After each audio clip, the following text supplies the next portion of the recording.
Hi everyone, today I'm going to show you how I created this DIY rustic windmill.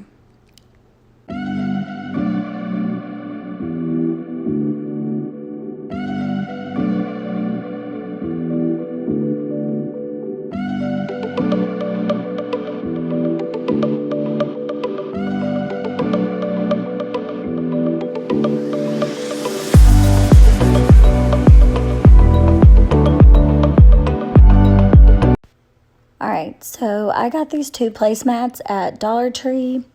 I am just removing the label. I used a hairdryer to heat it up so the label would come off really easy. Okay, so after I peeled off the label, I'm taking a pen and I am sketching out one of the blades, and I'm going to use this as a template to create the other 5 blades. I just used a picture of a windmill and did the best I could to kind of draw out what I thought looked good as a blade. So I just cut that, and I take the pen and I just trace it 5 more times.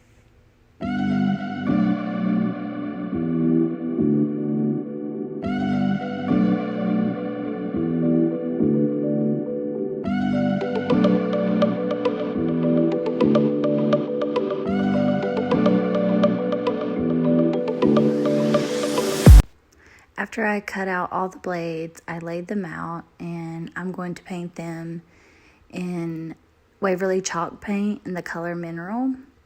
I started out using a foam brush, but it just kind of pushed the paint everywhere, so you'll see later that I switched brushes.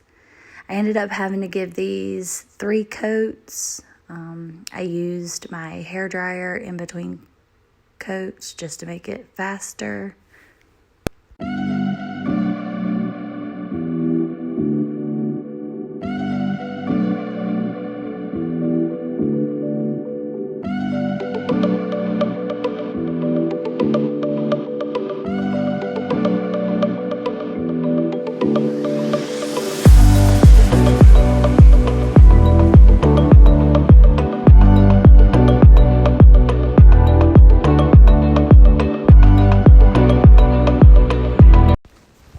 Once the paint was dry, I took black acrylic paint and Waverly chalk paint in the color Elephant, and I dry brushed the blades. So you're going to want to take just a little bit of paint. You want to dab off the excess and just start dabbing in random spots on the blades. I tried to use that sponge brush, but I ended up switching to this stencil brush that I got from Dollar Tree. I really like this brush. You really just want to make sure that you don't have a lot of paint on your brush when you're doing this, because you want to be able to see that base mineral paint come through the elephant paint. So you're just going to dab, take your time, and do this to all 6 blades.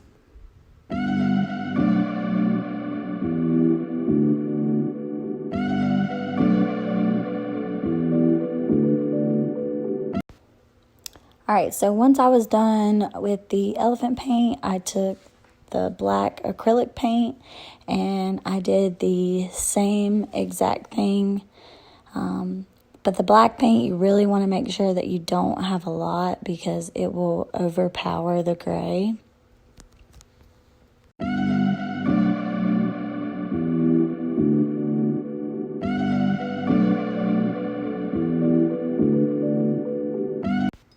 Now I'm going back in with that Waverly chalk paint in the color Mineral. Doing this just gives the blades a metal galvanized look.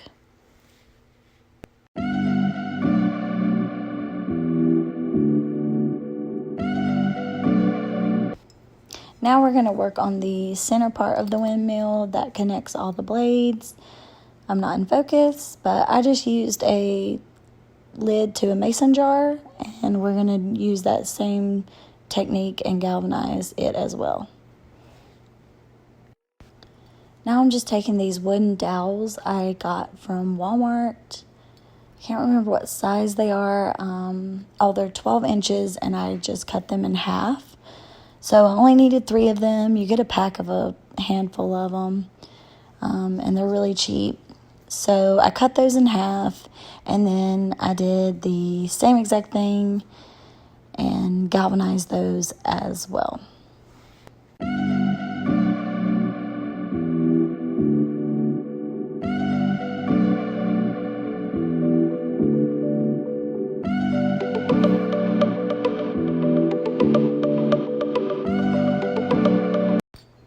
Alright, so now is the learning curve. I was first going to use a hot tool to make holes into the mason jar lid, but it didn't work. So I laid everything out and used a marker so I could make little spots to where I wanted the dowels to go.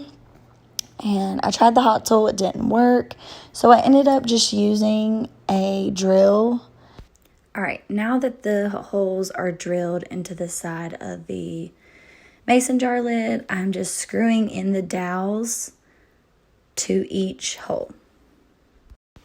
Alright, now that all the dowels are screwed into the holes, I used hot glue just to hold them into place, along with some E6000. Now I am taking the blades and I'm using a mixture of E6000 and hot glue to glue on the blades to each dowel.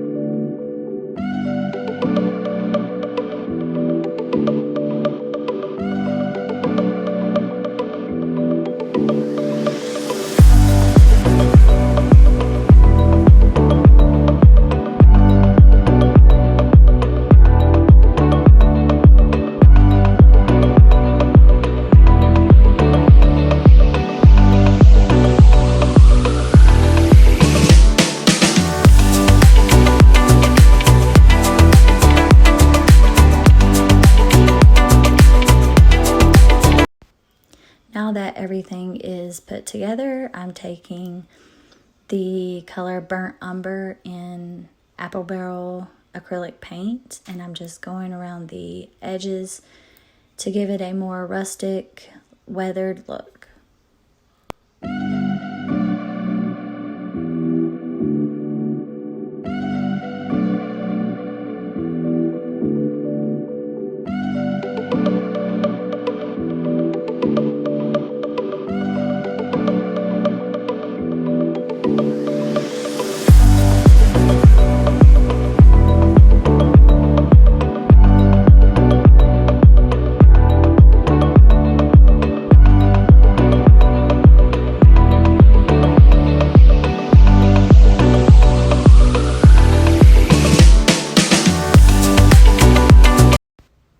Now I'm taking the 2 giant paint sticks and along with the regular paint sticks, and I'm creating an X. I'm just laying it out to where I want it to be, and then I am using a pen to mark where I want to cut the paint sticks so they fit. Now I'm just taking the pieces that I cut and laying them back together, and I'm using wood glue and hot glue to glue them on. I used way too much wood glue there. It's easy, you can just use a wet paper towel and wipe it off.